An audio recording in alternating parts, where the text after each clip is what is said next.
153 जर असेल MMC FS 153 तर त्या मोबाईलला रॅम वेगळी असते आपली. 153 म्हणजे कशी डिझाईन आहे, कोपऱ्यामध्ये डिझाईन आवाज त्याच्यामध्ये हे डिझाईन सेंटरमध्ये तिथे सगळ्या हे डिझाईन. ज्या मोबाईलला ही ईएमएमसी किंवा यूएफएस यूएफएस की जरा माहिती आहे का, एकट्याला माहिती आहे, बाकीच्याला माहिती आहे यूएफएस का. तर अगोदर यूएफएस म्हणजे काय सांगू तुम्हाला. यूएफएस म्हणजे जसं कॉम्प्युटरचे हार्ड डिस्क माहिती आहे सगळ्या, एसएसडी की त्यांना माहिती आहे दोघांना. तर एसएसडी जसं हार्ड डिस्क आहे आणि एसएसडी आहे. एसएसडी म्हणजे हार्ड डिस्क पेक्षा 10 पटीने स्पीड जास्त, ते स्टोरेजच आहे, स्पीड जास्त असते त्याला. तसं मोबाईल मध्ये देखील आता ईएमएमसी होती आतापर्यंत, आता काय आले यूएफएस आले. यूएफएस म्हणजे ईएमएमसी पेक्षा 10 पटीने स्पीड जास्त त्याची.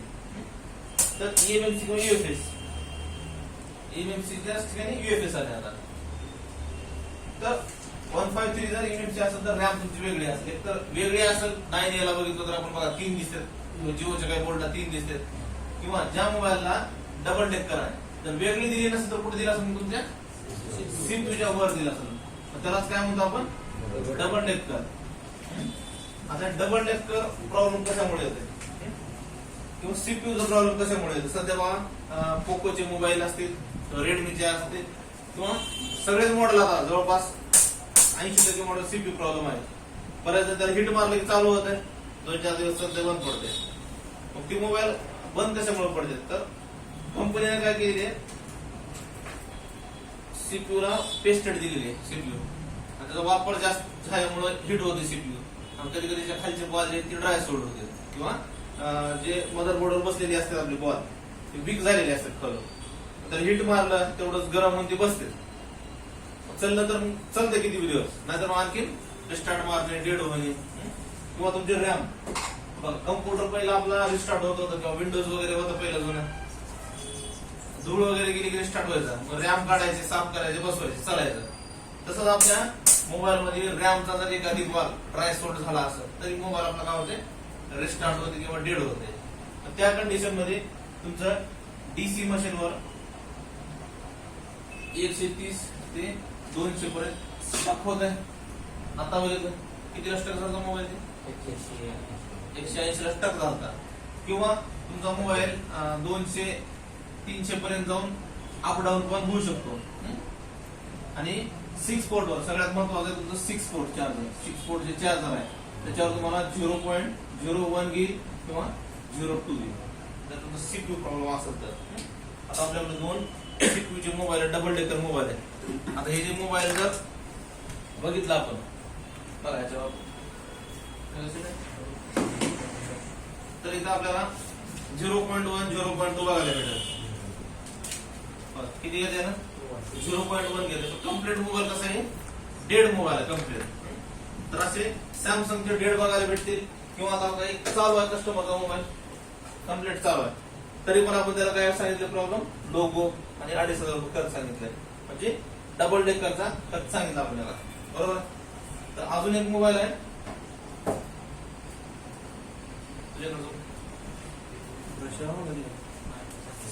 तुझ्याकडचं आहे,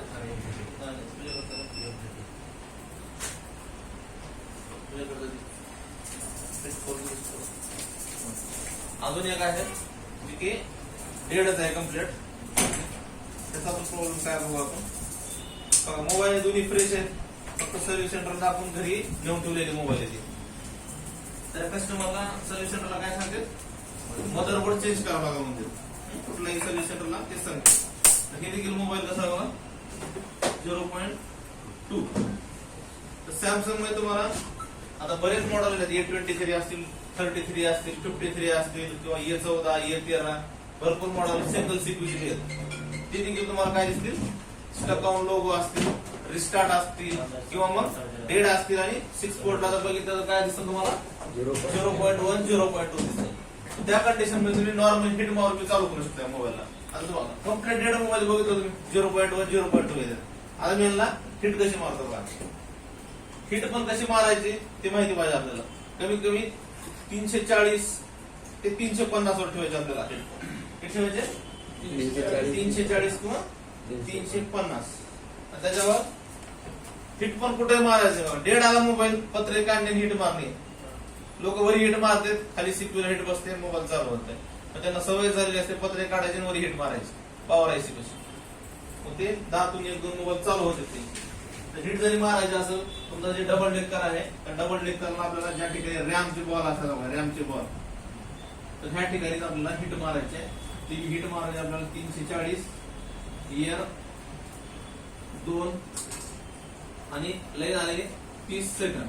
फक्त 30 सेकंड हिट मारायचे. कम्प्लीट डेड मोबाईल आपल्याकडे, याला फक्त 30 सेकंड हिट मारायचे आपल्याला दोन्ही मोबाईल.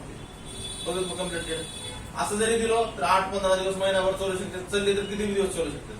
पण आपल्याला आपण 2,500 खर्च सांगितले दोन्ही कस्टमरला, सगळ्या त्याला पण 2,500 सांगितलंय. कम्प्लीट डबल डेकर करून द्यायचं. हिट मारून दिलो, कस्टमर 100% रिटर्न येतं तुमचं. जर टेम्पररी करायचं असेल कोणाला, 500 रुपये 1000 रुपये खर्च सांगितला, तुम्ही 700-800 रुपये सांगितले, कस्टमरला समजा डेटा काढून एक्सचेंज वगैरे करायचं असेल, टेम्पररी तुम्ही करून देऊ शकता. परमनंट करायचं म्हणलं तर डबल डेकर रिव्हॉल्व करावं लागतं, किंवा सीपीयूचा असेल तर सीपीयू रिव्हॉल्व करावं लागतं.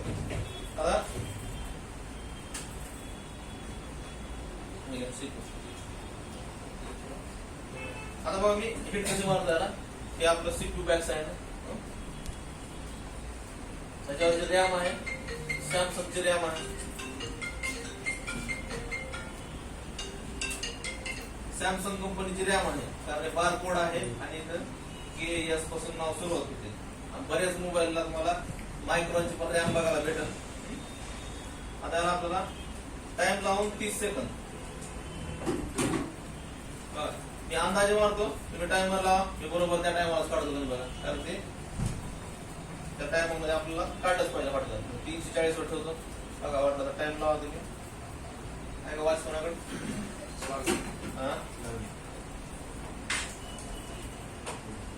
टाइम फक्त झालं म्हणून मी बरोबर काढतो टायमावर.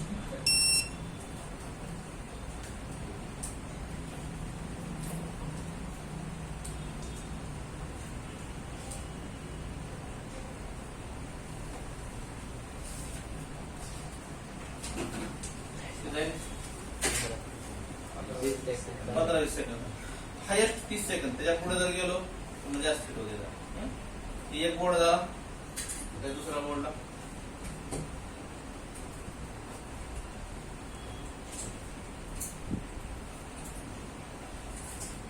बघा, हे देखील फ्रेश आहे.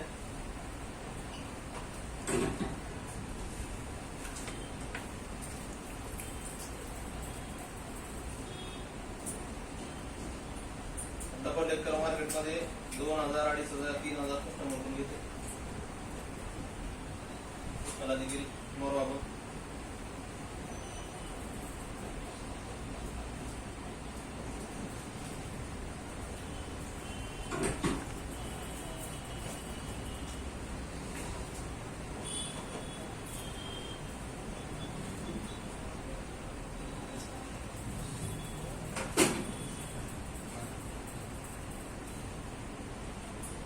कॅमेरा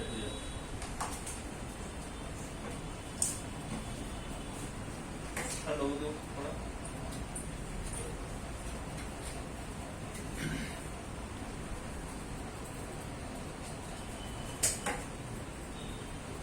आता आपलं 0.12 घेत होतं, 0.67 घेतलं की मोबाईल चालू झाला म्हणायचं आपला. जरा पहिला मोबाईल चालू होतो, 0.7 घेते. आता याला 2.0 घेतलं, फुल एम्पियर पूर्ण ऑन होते आपलं, पूर्ण बॅटरी लो असते. ते जरा पहिला ऑन, दुसरा चेक करू.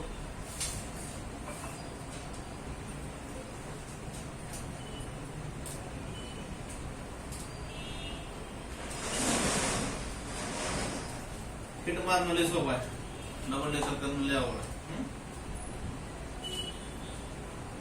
0.2 घेतलं,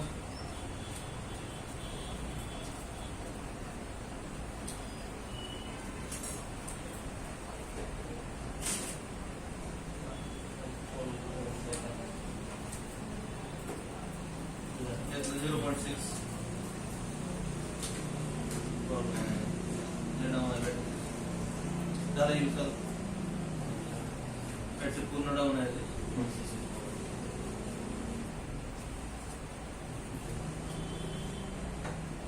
कम्प्लिटेड आले आपल्याला. हा. तर एवढ्यावर द्यायचे का आपल्याला कस्टमरला, तर ह्याला डबल डेकर करायचं. तर हेच काढू आपण डायरेक्ट तुझ्याकडे.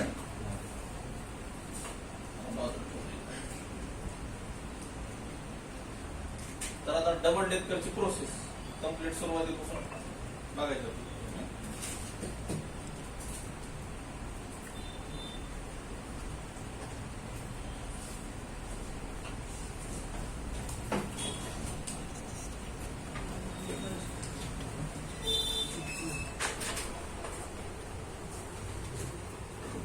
डबल डेकर सॅमसंगचं फक्त सॅमसंग सांगतोय, नंतर सांगतो.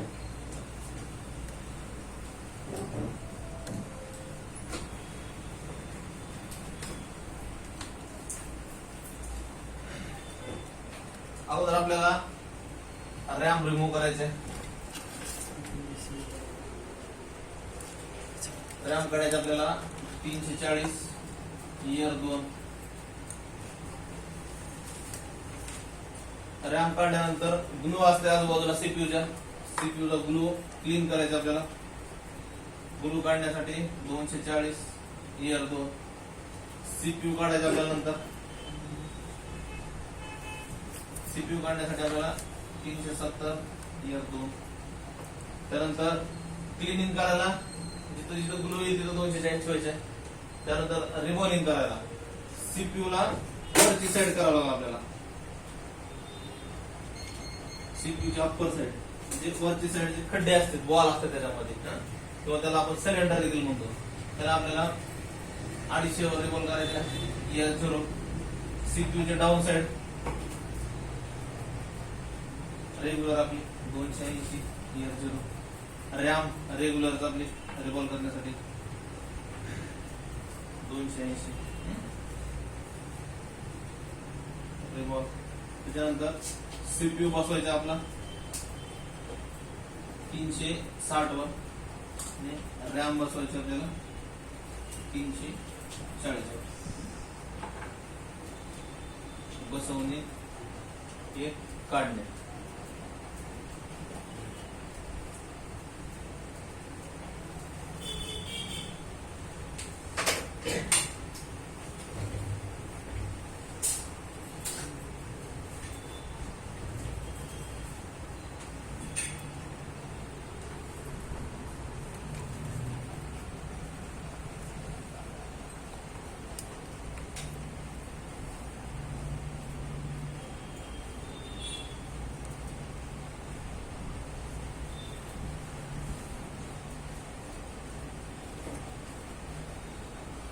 पहिले तर आपल्याला पत्रा काढावा लागेल. असे पत्रे काढत असताना त्याला पेस्ट लावायचे. पुन्हा कधी लावलं तर लवकर निघेल किंवा पीपीडी लावलं तर लवकर निघेल.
कट करून काढू शकता ना.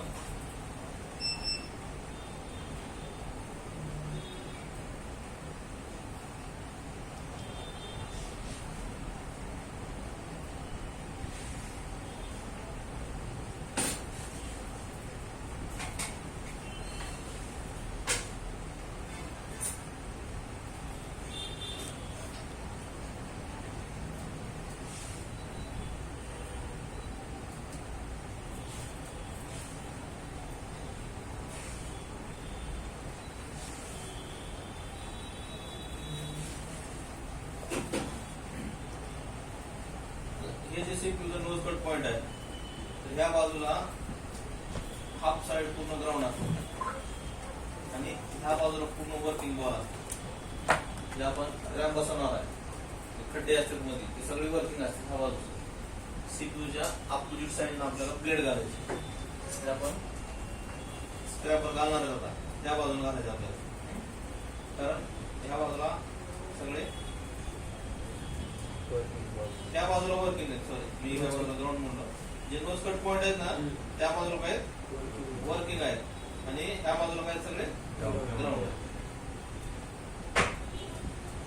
तर किती ठेवायचं आपल्याला टेम्परेचर आता रॅम काढायला 340.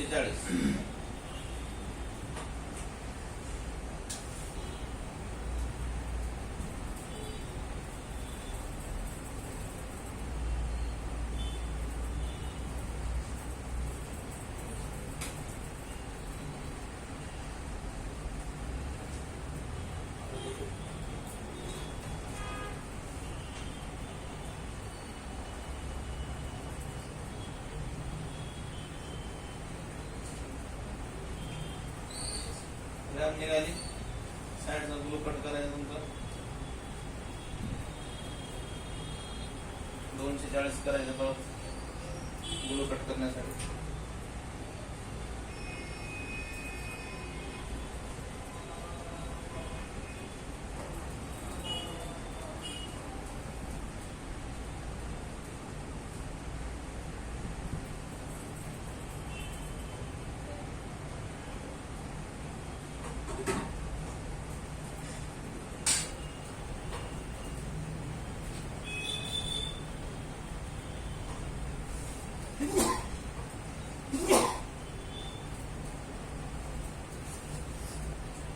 सगळे ग्राउंड आहे मोठी साईड आणि छोटी साईडला वर्किंग आहे. सॅमसंगचा सीपीयू एक्झायनोक्सचा 9611.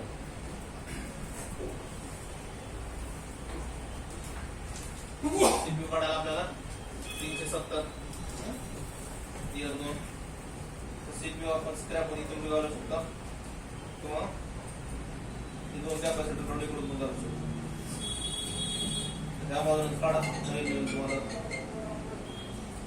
नवीन काय करायचं आपल्याला 2 कॅपॅसिटर काढायचं पहिलं.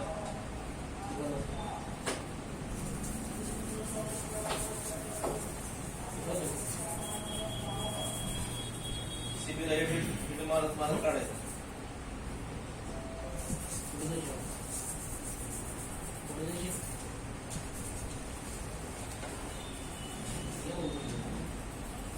या इथंच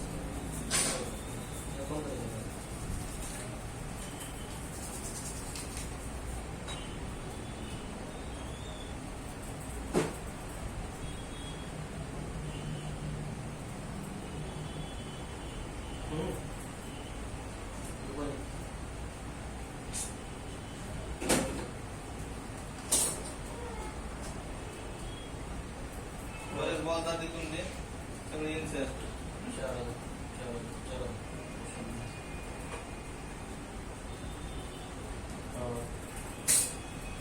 सीपीयू काढायला पेस्टेड कधी गडबड करायचं नाही. आपल्या व्यायचे काढणं लोक मिनिट होत नाही. लोक फिट मारायचे स्क्रॅपर लावून काढायचं.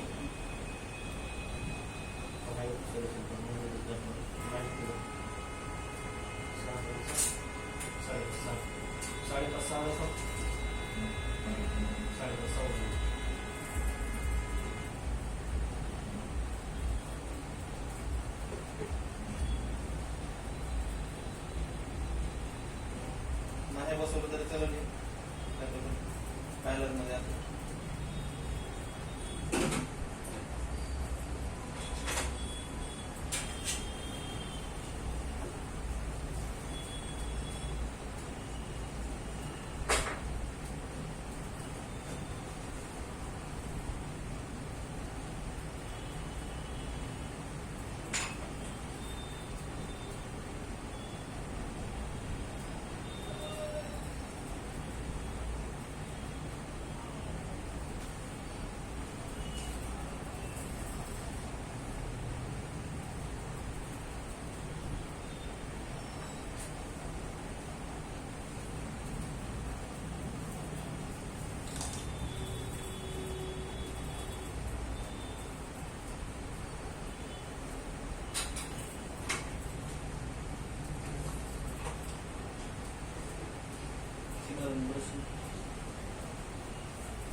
बोर्ड पहिलं क्लीन करून घेऊ आपण.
आपल्या कडून टेन्शन घ्यायचं काय? एक लाईन जरी निघाली काही टेन्शन घ्यायचं.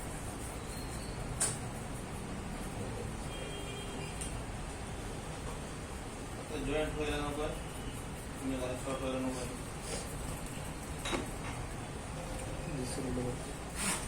त्यामध्ये काही पेस्ट दिसते.